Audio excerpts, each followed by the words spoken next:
Si quieres saber cómo conseguir una barba más poblada, hay una cosa que debes saber. No vas a conseguir que crezca pelo milagrosamente en un lugar donde no está creciendo.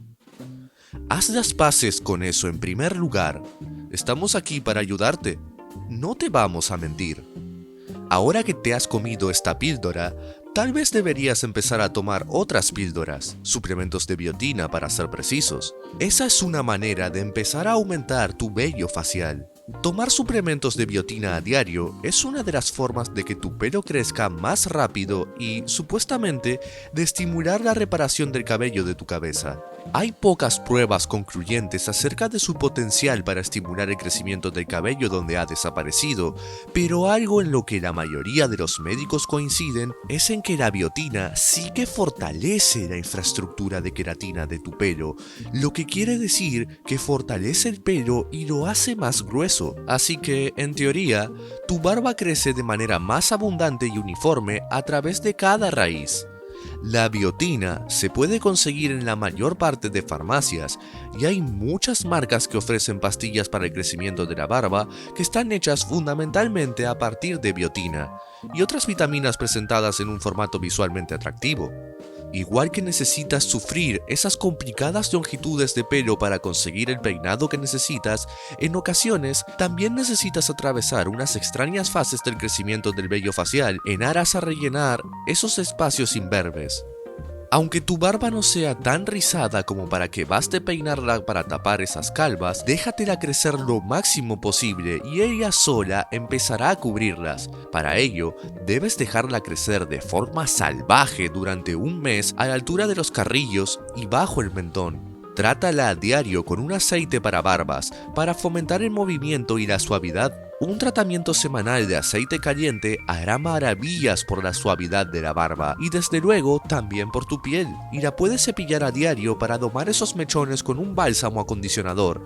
Pero, por favor, mientras dejas que crezca, mantén las líneas del cuello y las mejillas y el bigote a raya.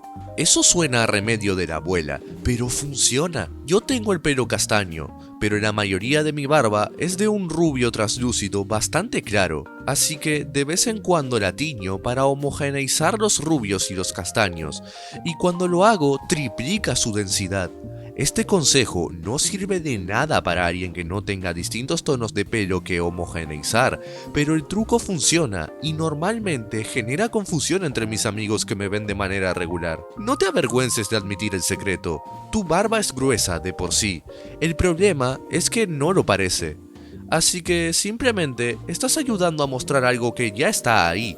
En cuanto a marcas, a mí todavía no me ha fallado Just for Men, y tiene muy buena variedad de tono de vello facial. Procura no pasarte con las cantidades indicadas o de otra manera tendrás las calvas teñidas durante un par de días.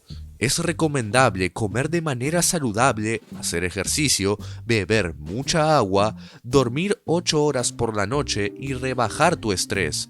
La barba se beneficia de las vitaminas y nutrientes, como el resto del cuerpo, por eso es bueno aplicar aceites hidratantes de barba. Tu pelo está hecho de proteínas, así que debes ingerir muchas de estas.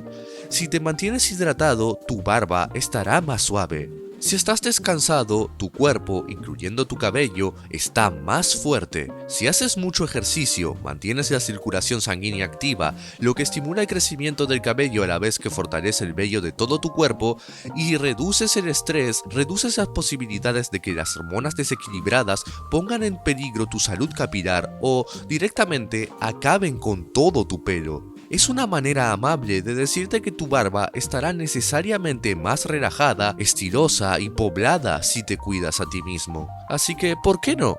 Los trasplantes de barba existen. Por unos cuantos dólares, puedes conseguir que un médico traslade algunos de los pelos de la parte de atrás de tu cabeza a tus calvas. Tras un par de miles de injertos, el pelo se cae tras 2 semanas y vuelve a caer unos meses más tarde. Así que hay un periodo muy largo que exige fe en que va a funcionar, pero de pronto funciona.